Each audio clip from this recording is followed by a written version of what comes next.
Hari Om. Today, let us start the topic capacitors.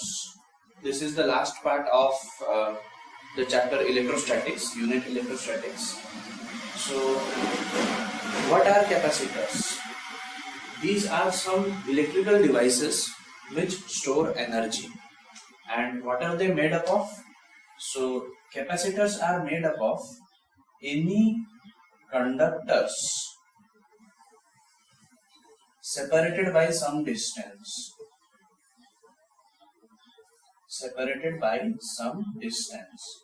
In a medium or air or vacuum. For example, suppose we have a cylindrical conductor which is charged by an amount Q. So this conductor has been charged by an amount Q. If we overlap it with another conductor but separated by some distance.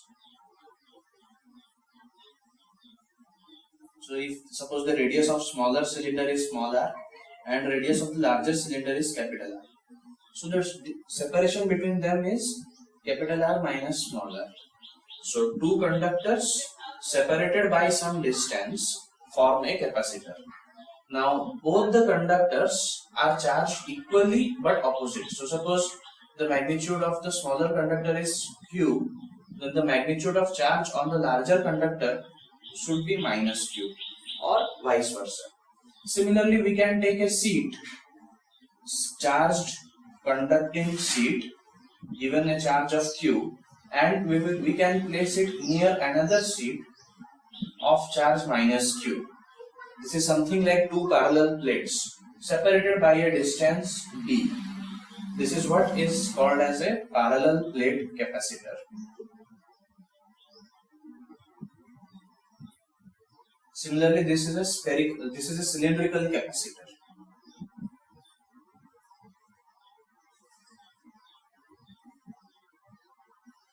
Similarly, suppose we have a spherical conducting surface given a charge minus Q and another spherically conducting surface of charge capital Q separated by some distance small d. This will form a spherical capacitor. So the naming of capacitor is as per their shapes. So we should have two conducting surfaces equally and oppositely charged and separated by some distance in a given medium. This separation should be in some medium. It might be air or vacuum or anything else. Alright. Now for simplicity, let us choose a parallel plate capacitor. So which consists of two different plates which are parallel and equally but oppositely charged, separated by some distance. One more thing, the symbol of capacitors are used in electrical circuits. So its symbol is something like this. If we have a variable capacitor, means a capacitor whose value can be changed, like a variable resistor is called as rheostat. So if we have a variable capacitor, its symbol is like this. Alright. Now, as you know, for a point charge, potential is given by K Q by R. So if we increase the value of charge of that point, our potential will also increase. So if charge increases, potential will also increase. So we can say that for any configuration, Q is directly proportional to V. The charge of that configuration is directly proportional to the potential difference or potential. So if we remove this proportionality symbol, we can write equals to along with a constant capital C. This is a constant of proportionality and it is called as capacitance. Alright, so capacitance C is equal to Q by V, where Q is the charge on either plate. So in case of capacitor, there are two or more conducting surfaces. Charge is any one charge out of them without considering the symbol, and V is the potential difference. So V is the potential difference between the two conducting surfaces. Remember that it is not only the potential, it is potential difference. So this is a very important formula. We will be using this a lot. Q is equal to Cv, or C, that is capacitance, is equal to Q by V. In case of resistors, you had resistance. Capacitance is somewhat similar to resistance, or we can say analogous to resistance. Now what is the unit of capacitance? So unit of capacitance is, unit of Q is charge, so coulomb per volt, or this is given by farad, a new unit, farad, represented as capital F. Alright, so 1 farad is very large, so generally microfarad is used. So microfarad means 10 to the power minus 6 farad, and so on. Alright,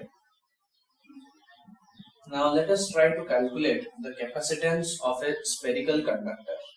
So let us consider we have a sphere, conducting sphere of radius r, and at the center we have a charge of small q, positive charge.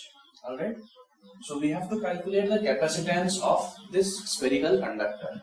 Now in order to calculate the capacitance, we need charge and potential difference, but we need two conducting surfaces.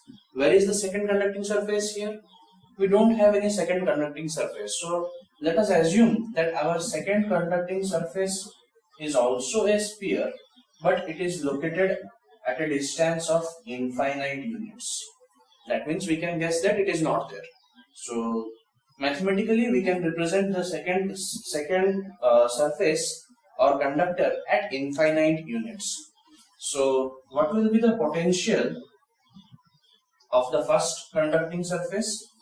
So potential due to a spherical surface is given by kq by r, or potential due to a point charge is kq by r, and potential at infinity for any surface, potential at infinity is taken to be 0. So this is 0.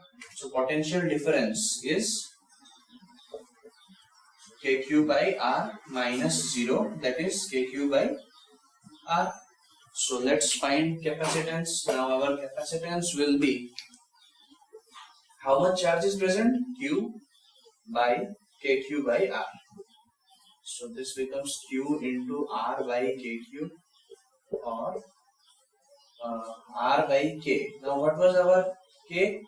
1 by 4 pi epsilon naught. So epsilon. So this becomes 4 pi epsilon r. This is the capacitance of a spherical conductor.